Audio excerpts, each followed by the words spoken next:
Welcome to my top 5 of 2024. I will say there was a dark horse that came in very last minute. I thought I had my top 5 pretty much picked until a couple days ago, so it has updated. My number 5, so I am going backwards to forward. So number 5 is A Reign of Rose by Kate Golden. This is the final story in the Sacred Stones trilogy. I picked up the original, which is A Dawn of Onyx, just on a whim. The cover caught my eye because cover, stunning. But the premise of the book kept me intrigued and I thoroughly enjoyed reading the trilogy.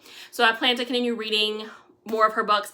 I did read this in October, so like I said, it was the final book in the series. She has a new book coming out in 2025 that I'm very excited to read. But if you like fantasy and you want great world building, I think this series, or this trilogy, the Sacred Stones trilogy by Kate Golden, will be right up your alley. Thoroughly enjoyed it. It is complete. There is some spice. There is solid world building. You've got dragons and shapeshifters and fairies and fae and all the things. So there's a lot to pack in this series. So fantastic. Number 4 for me is a romance, and it is The Paradise Problem by Christina Lauren. I really enjoyed this book. I read it back in May. It wasn't a Book of the Month Club pick, and I thought this was great. I liked both of our main characters in the story. When you have Anna and Liam, and you know, having to go basically pretend to be married after they've been pretending to be married for years, when in reality they were just pretending they weren't actually married. They were, but they weren't. I thought their banter was great. I thought their friendship was great. I really enjoyed it. So I highly encourage you, if you want a solid romance, Christina Lauren, The Paradise Problem, you will, chef's kiss. It was delightful. Next up is Empire of Storms by Sarah J. Maas. I read this back in February. I was on a solid Sarah J. Maas kick the beginning of the year.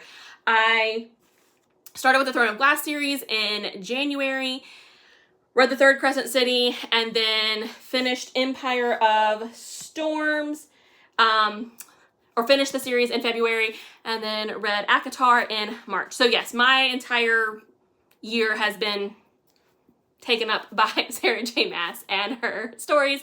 This is my favorite in the entire series. I loved the story. I thought it was beautiful. I did tandem read this one with Tower of Dawn. In a way, I'm kind of glad that I did. It was a little confusing at times, but I'm kind of glad that I did, because the way this ended, and if I had to go to Tower of Dawn without the answers that I wanted, I would have been so upset. So I am kind of glad that I followed everybody's recommendation to tandem read. But to me, this was just a solid story. It was well done. It gave you enough of an adventure, world building, pushing the story forward. So this was fantastic. The ending was heartbreaking to me. I don't think it has anything on the one scene in Kingdom of Ash, but the ending was devastating. This is a really hard choice for me, and the only reason it's number 2 is just because, like, this is my dark horse. It came at the last minute, and number 2 for me is going to be Mistborn by Brandon Sanderson.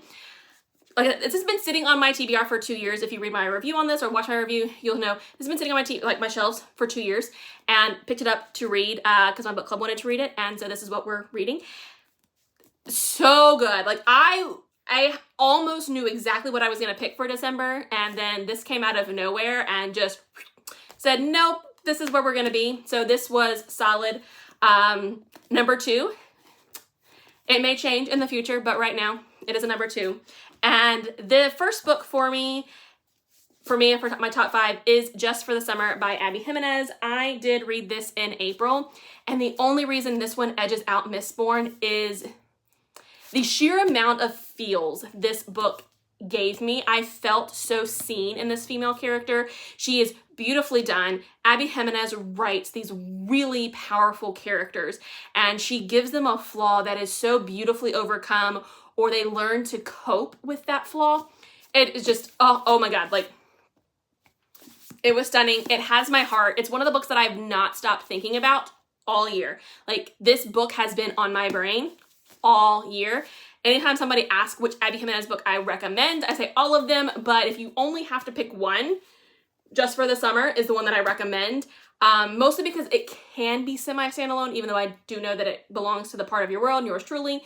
But, oh, so delightful. So those are my top 5 for 2024. I had more fantasy, romantasy on here than I was expecting. That's not been my genre in the past. I definitely lean more mystery, romance and fiction. And so I'm pleasantly surprised to see kind of what my reading tastes have looked like for this past year. All right. All right. Worst books. Worst books are going, oh, I'm going to get such shit for this. Okay. Icebreakers is probably going to be December's. Oh, no, this is not going to be. Yep, okay, not that one. I did my December reading wrap up already.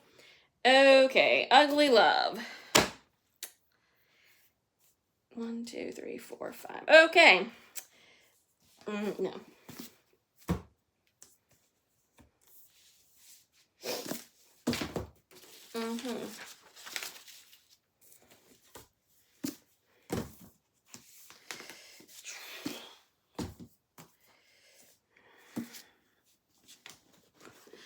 Now the question, well,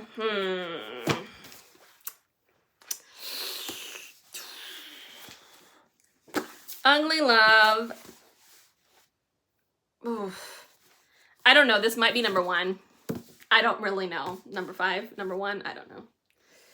Ooh, these are my least favorite. These are my 5 least favorite books. And I didn't really put them in a specific order because I didn't really know what order I wanted them to be in. So I'm just going to talk about them in the order that I read them. How about that?